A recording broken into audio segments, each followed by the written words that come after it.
Alrighty, and then getting on to kind of our bigger topic here. This was the one I saved for the end because I feel like we'll have a good bit to say. Uh, Weapons. Barbarian director Zach Cregger sets up his next horror movie with New Line Cinema. So that is pretty exciting. Zach Cregger definitely knocked it out of the park here this past summer. He made Barbarian, as stated in the headline, which was both our favorite film of 2022 when you go into the realm of horror there. I was definitely anticipating what his next project was going to be. I didn't know how soon we were going to get it, and it stayed quiet for a while. So I just figured it would probably be something, maybe we have to wait a few years. Maybe he'll be like the Brandon Cronenberg type who, he was 7 years between Yeah. Antiviral and Possessor kind of thing. So I really didn't know what to think. And then it was just a nice little smile across my face when I read this. Because it's exciting, man. This is definitely nice to see him working with a bigger studio and just getting another original project of his off the ground. And being budding screenwriters and things. I had read I think it was a Hollywood Reporter article on this when it first came out. Really got the hairs on the back of my neck standing up. Just the excitement here because you look at Zach Cregger and I think what he came out with Miss March. I think that was like in the Mm-hmm. late, I don't know, it was like 2008, 2009, maybe something like that. Um, I don't know if you saw that film. I did. It's just, a random comedy film. Nothing real notable about it or anything. So, didn't really hear anything from him. So, like, when Barbarian was coming out, I was like, this is a guy from Miss March and, all this stuff. I'm like, well, let's see what he's got. The trailer for me, I talked about it a few times. I was already sold, but obviously the trailer portrays something very different than the actual film itself. And they both work. So, like, looking at this and looking at that article, knowing that there was a absolute top bidding war for weapons, and for that coming out, I think what they said, everyone wanted to kind of get a sneak peek of it, but they all had to wait till like I think it was this past, was it Sunday or something like that, January 22nd, I think is when it initially hit. A lot of people to actually be able to take a gander at it, and then a bidding war ensued after that. And I think they're talking 8 figures or something like that he got for the screenplay. So it's kind of like, and he's getting, final cut, pending a Ooh. couple different things like that. So I mean, he's really calling his shots here. And after a guy that's really just, you did the Miss March thing. And now Barbarian, and really hanging your head on Barbarian, such a quality film, and being able to call these shots right now and really showing the prominence that horror has in the scope of just filmmaking in general, to ensue this bidding war, I mean, got me so excited. This dude, obviously had, you know, wasn't prominent up until, really striking gold with Barbarian. Who knew? And then now this dude's a top horror director and, legitimately has changed his life. And it's like, that's all it takes. That he mentioned in the article, in that layover between Miss March and Barbarian, he just wrote, and he said wrote some good stuff, wrote some bad stuff, and there's some stuff that works in here. So it's like just knowing the persistence that he had and finally getting his due, it just has me overly excited. No, it's definitely exciting. It's encouraging to hear stuff like that.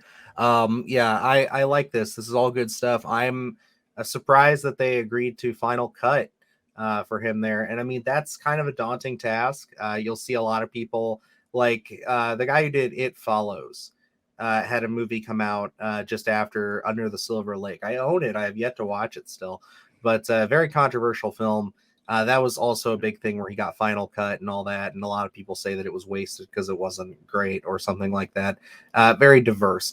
So it's A one of very those things long where, film, I think. yeah, it's a double-edged sword, but I am eager to see what he comes up with here, and I'm confident that he'll be able to deliver something just as interesting and crazy as Barbarian. Because I mean, he's got that creative spirit. I think that there's a darkness in there that he also melds really well with comedy, and also he just knows how to build tension in a scene. And I think if he just stick to those roots and try not to get too big with it, I think that he'll have much success for years to come. Yeah, and like you said, a daunting task certainly because Barbarian was our top horror film, and honestly, I'll put that film up even just in general filmmaking. for the year as well. And it popped up on a lot of people's, if not top, but probably top 5 of the year for horror. So you look at that and coming out, no one not really knowing what to expect out of the Barbarian film.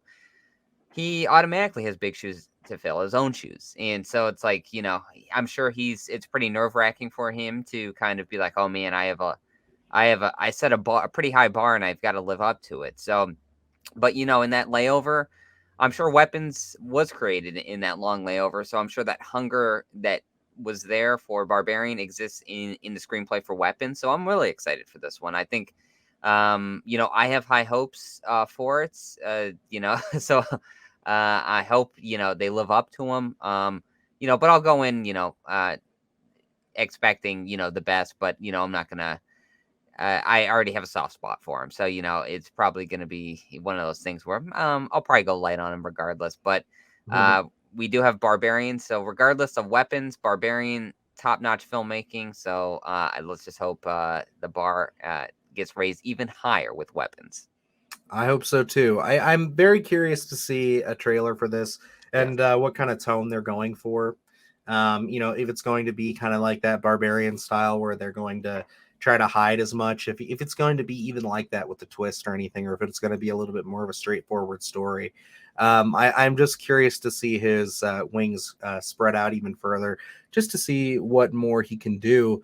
And although I like my big mother monster thing that comes out at the end, I don't know if this is going to have that kind of twist. It'd be nice. I'd love to see more creatures and monsters, of course, but at the end of the day, I'd like to see him, because that was one of the big things for Barbarian, is it's like the human characters themselves too are very well rounded, and there are some people in Barbarian who are very naughty and questionable and dark people. So I'm curious to see what he does with the whole cast of that. So very nice. And I'm curious to see who he's going to cast in this film. Who's going to want to hop on board?